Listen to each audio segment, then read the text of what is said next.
Clinical মেটেরিয়ামেডিকার আরেকটি video নিয়ে আমি উপস্থিত হয়েছি। নমস্কার, আমি doctor Binoy Dutta, consultant homeopath and director of cosmic homeo care. আজকের এই কেসটা অর্শ বা হেমারয়েড নিয়ে। আমারই একটি পেশেন্টের এটা আমি কেসটা বলছি।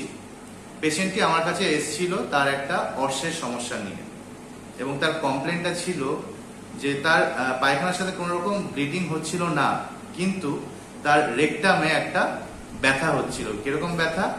ঠিক কাঠির খোঁচা খেলে, অনেকগুলো কাঠির একসঙ্গে খোঁচা খেলে ঠিক যেরকম একটা সেন্সেশন হয় তার রেকটামে, সেরকম একটা স্টিকিং টাইপ অফ পেন সে ফিল করছিল, কিন্তু কোনো রকম ব্লিডিং হচ্ছিল না। এবং তার সাথে একটা কনস্টিপেশনের খুব ক্যারেক্টারিস্টিক সিমটম ছিল। সেটা কি? সে বলছিল, ডাক্তারবাবু আমার বারবার পায়খানা পাচ্ছে, কিন্তু আমি যখনই বাথরুমে যাচ্ছি পায়খানা করতে বসছি, পায়খানা কিন্তু আর হচ্ছে না। অর্থাৎ ইনএফেকচুয়াল আর্জিং অফ স্টুল, এটা কিন্তু নাক্স ভূমিকার খুব ক্যারেক্টারিস্টিক একটা সিমটম।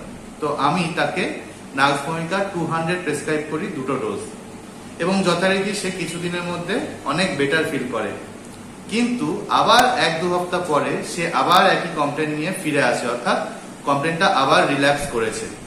তখন আমি কেস টেকিং করার পর, যেহেতু নাক্স ভূমিকার একটা কমপ্লিমেন্টারি মেডিসিন হচ্ছে সালফার, এবং তার কেস টেকিং করার পর সে মানে যে সিমটম গুলো দিচ্ছিল তার সাথে সালফারের অনেক মিল ছিল, তো সালফার 200 একটা প্রেসক্রিপশন আমি করি।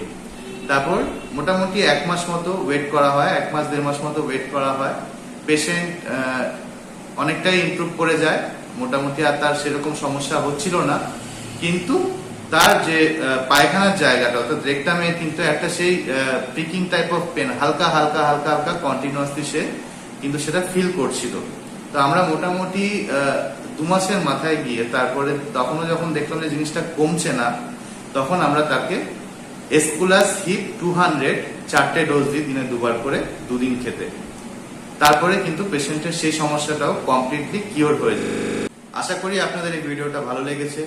যদি এই ভিডিওটা ভালো লেগে থাকে তাহলে অবশ্যই একটা লাইক দিন, এই ভিডিওটা বন্ধুদের মধ্যে শেয়ার করুন, এবং এরকম ভিডিও আরো দেখতে হলে আমার চ্যানেলটাকে অবশ্যই সাবস্ক্রাইব করবেন।